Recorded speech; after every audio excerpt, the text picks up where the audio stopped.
ದಿವಸ ಕಲಬುರಗಿ ಮಹಾಜನತೆಯಲ್ಲಿ ಕೇಳಿಕೊಳ್ಳೋದೇನೆಂದರೆ, ಕಲಬುರಗಿಯ APMC ಅಧಿಕಾರಿಗಳು ಏನು ನಾವು 69 ದಿವಸ ನಿರಂತರವಾದ ಅನಿರ್ದಿಷ್ಟ ಅವಧಿ ಧರಣಿಯನ್ನು ನಡೆಸಿದಾಗ ಕಲಬುರಗಿಯ APMC ಅಧಿಕಾರಿಗಳು ಮತ್ತು ಅಡ್ಮಿನಿಸ್ಟ್ರೇಟರ್ ಅವರು ಒಂದು ಭರವಸೆಯನ್ನು ನೀಡಿದರು. ಅದು ಜಿಲ್ಲಾ ಉಸ್ತುವಾರಿ ಸಚಿವರಾಗಿರ್ತಕ್ಕಂಥ ಪ್ರಿಯಾಂಕ್ ಖರ್ಗೆಜಿ ಅವರಾಗಿರ್ಬೋದು, APMC ಮಾರುಕಟ್ಟೆ ಸಚಿವರಾಗಿರ್ತಕ್ಕಂಥ ಶಿವಾನಂದ ಪಾಟೀಲ್ ಜಿ ಮತ್ತು ಡೈರೆಕ್ಟರ್ ನಿರ್ದೇಶಕರಾಗಿರ್ತಕ್ಕಂಥ ಶಿವಾನಂದ ಕಾಪಾಜಿ ಅವರ ಒಂದು ನಿರ್ದೇಶನದಂತೆ ಆದೇಶದಂತೆ ನಾವು ಆಗಸ್ಟ್ 18ರ ಒಳಗೆ ಈ ಅಂಗಡಿಗಳನ್ನು ಖಾಲಿ ಮಾಡ್ತೇವೆ.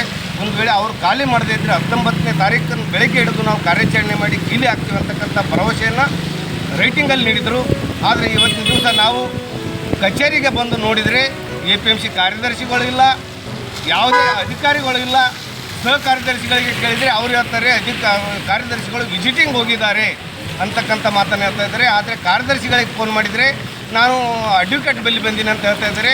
ಇದೆಲ್ಲವನ್ನು ಕೂಡ ಅಧಿಕಾರಿಗಳ ನಿರ್ಲಕ್ಷ್ಯ. ಇವತ್ತು ದಿವಸ ಕಲಬುರಗಿ ಉಸ್ತುವಾರಿ ಸಚಿವರು ಅನಧಿಕೃತ ಅಂಗಡಿ ಖಾಲಿ ಮಾಡಿರಿ ಅಂತೇಳಿ ಅವ್ರಿಗೆ ಸೂಚನೆ ಕೊಟ್ಟರು ಕೂಡ ಶಿವಾನಂದ ಪಾಟೀಲ್ ಅವರು ಖಾಲಿ ಮಾಡಿಸಿದಂಥ ಆದೇಶ ಮಾಡಿದರೂ ಕೂಡ ಇವರು ನಿರ್ಲಕ್ಷ್ಯ ವಹಿಸ್ತಾ ಇದ್ದಾರೆ. ಅಂದರೆ ಯಾಕೋ ಈ ಅನಧಿಕೃತ ಅಂಗಡಿಗೆ ಇವರು ಸಂಪೂರ್ಣ ಬೆಂಬಲ ಎದ್ದು ಕಾಣ್ತಾ ಇದೆ.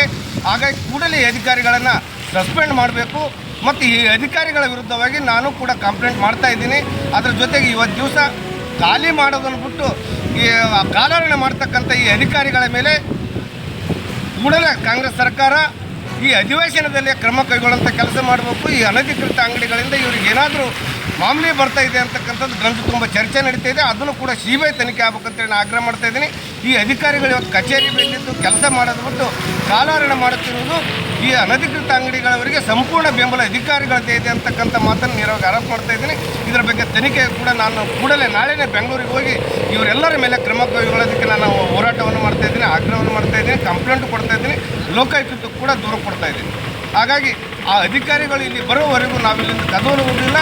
ಈ ಮಳೆ ಬರಲಿ ಚಳಿ ಬರಲಿ ಏನೇ ಬಂದರೂ ಕೂಡ ಈ ಅನಧಿಕೃತ ಅಂಗಡಿಗೆ ಬೆಂಬಲವಾಗಿರುವಂಥ ಅಧಿಕಾರಿಗಳಿಗೆ ಪಾಠ ಕಲಿಸುವವರೆಗೂ ಕಲಬುರಗಿ ಜನತೆಗೆ ಭರವಸೆ ಕೊಡ್ತಾ ಇದ್ದೀನಿ.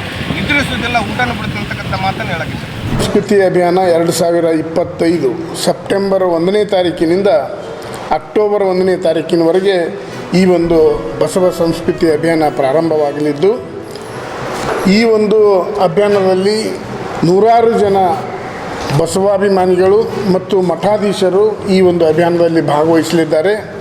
ಕಲಬುರಗಿ ನಗರಕ್ಕೆ ಬರ್ತಕ್ಕಂಥ 2ನೇ ತಾರೀಕಿನ ದಿವಸ ಕಲಬುರಗಿ ನಗರಕ್ಕೆ ಈ ಒಂದು ಅಭಿಯಾನ ಆಗಮಿಸಲಿದ್ದು, ಈ ಒಂದು ಅಭಿಯಾನಕ್ಕೆ ಕಲಬುರಗಿಯ ಎಲ್ಲ ಸಾರ್ವಜನಿಕರು ಇವತ್ತು ಸಹಕಾರ ನೀಡಬೇಕು ಅಂತೇಳಿ ತಮ್ಮ ಮುಖಾಂತರ ವಿನಂತಿಯನ್ನು ಕೂಡ ಮಾಡ್ಕೊಳ್ತಾ ಇದ್ದೀನಿ. ಈ ಒಂದು ಬಸವ ಸಂಸ್ಕೃತಿ ಅಭಿಯಾನದ ವಿಶೇಷ ಏನು ಅಂತಂದರೆ, ಬಸವಾದಿ ಶಿವಶರಣರ ತತ್ವಾದರ್ಶಗಳನ್ನು ಜನಮನದಲ್ಲಿ ಬಿತ್ತುವ ಒಂದು ಒಳ್ಳೆಯ ವಿಚಾರವನ್ನು ಈ ಒಂದು ಕಾರ್ಯಕ್ರಮ ಹೊಂದಿದ್ದು, ವಿಶೇಷವಾಗಿ ಅವತ್ತಿನ ದಿವಸ ನಮ್ಮ ಈ ಒಂದು ಶರಣಬಸವೇಶ್ವರ ಸೆಂಟಿನರಿ ಹಾಲ್ನಲ್ಲಿ ಭವ್ಯವಾಗಿರ್ತಕ್ಕಂಥ ಕಾರ್ಯಕ್ರಮ ನೆರವೇರಲಿದ್ದು, ಅಲ್ಲಿ ಸುಮಾರು 50 ಜನ ಮಠಾಧೀಶರು ಆ ಕಾರ್ಯಕ್ರಮದಲ್ಲಿ ಭಾಗವಹಿಸಲಿದ್ದಾರೆ. ಅಲ್ಲಿ ಒಂದು ನಾಟಕ ಜಂಗಮದೆಡೆಗೆ ಅಂತಕ್ಕಂಥ ನಾಟಕ ಪ್ರದರ್ಶನ ಇರುತ್ತೆ. ಮತ್ತು ಅದರ ಜೊತೆಗೆ ವಿದ್ಯಾರ್ಥಿಗಳು